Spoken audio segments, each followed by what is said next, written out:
My name's Data Lakehouse. I'm originally from South Africa. I'm currently living in the Netherlands.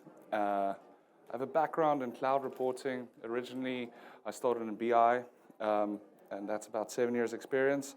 And yeah, I've been working towards more of an ETL role, and basically lead that in the IT business intelligence team, which I now run within S&P Global. What our team does, we are located in the corporate division of S&P Global, and so we're responsible for highlighting IT costs and costs around IT and vulnerabilities and assets and everything around that for visibility for our stakeholders, both in corporate and in the divisions. And teams responsible for gathering data from various service management, cloud financial, asset and inventory, and so much more, to be fair. Our developers, we essentially have developers that do ETL work through REST APIs or whatever automations to pull that data into a lakehouse, and we essentially deliver either reporting or data. So, at our conception, we had a very simple design, and so at this point, we needed to improve how we were using our data lake. It was unoptimized. We were essentially connecting Power BI directly to it, so we were losing a lot of knowledge within Power BI. We also had the goal of basically, as I was highlighting, the financial operations, highlighting financial operations to leadership, right? And we needed to get more optimized to deliver that. We also had difficulties in terms of decreasing our total cost of ownership around our infrastructure. We chose poorly when we initially started up, and we used a product called Cosmos DB, which is a NoSQL database and not meant for what we were doing. And so, as I say, rising costs on Cosmos DB, and we're essentially building up more and more tech debt. Lack of self-service analytics. We were reliant on Power BI exports. People were going onto Power BI reports, simply pulling up a table and downloading data from there. And we also had siloed data architecture, meaning that people were struggling to get at certain parts, which meant that people came to us specifically to combine data sets for them constantly. So this was our old architecture. As you can see there, we essentially had ADLS, Data Factory had ingested into Cosmos DB, specifically for our CMDB data. We also had Power BI connected directly to ADLS. We were then creating snapshots of some of the data, so we have version 1 and another version of the data that we were then also connecting to Power BI. The reason we did that was to essentially save costs on queries going all the way back to Cosmos DB. This became very inefficient over time as we were doing more and more and more manipulations inside of Power BI, as the data was, for instance, from AWS, but we had to match that with CMDB to make it more business relevant. So, we started investigating Dremio, and we essentially picked it based on these 4 things. The semantic layer and the ease of use. Setting up Dremio was really simple to get going. We also had very fast performance querying CSVs on a data lake.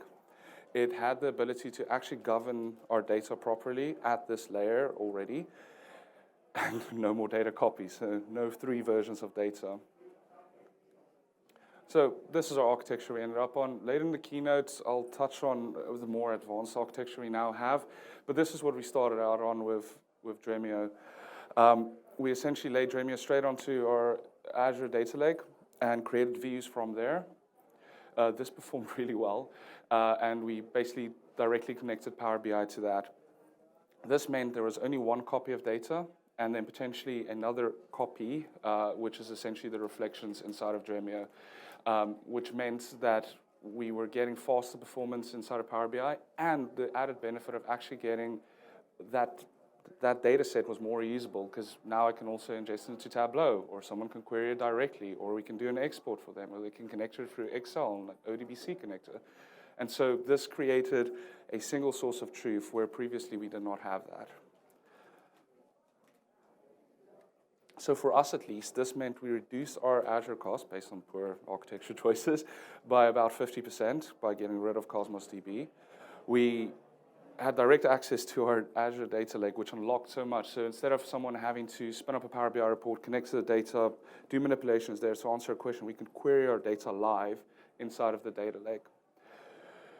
The faster query time in this sense meant our Power BI reports refreshed about 30% faster, just based on moving that processing backwards into Dremio, meaning that the numbers are crunched, the table is formed, and we are essentially just pulling up that view.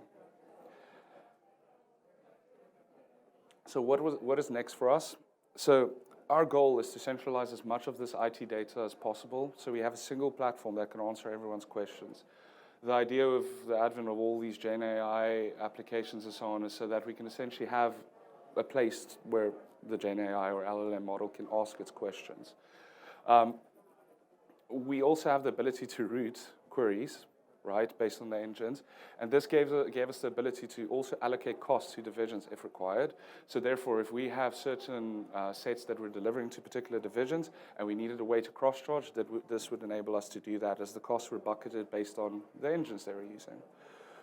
We also get the benefit of robust access controls. So if you're not aware, Dremio supports user-defined functions which can be leveraged to essentially establish access control, row-level security on data sets.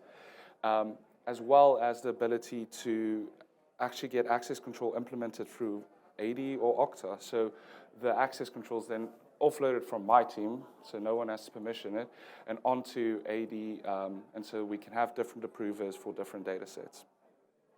Finally, we started leveraging Get for Data, so Arctic, by essentially spinning up our tables within those Arctic catalogs. I'll touch on it in a bit more in the keynote, but we started heavily using that and essentially building out a way for us to process our changes to our data.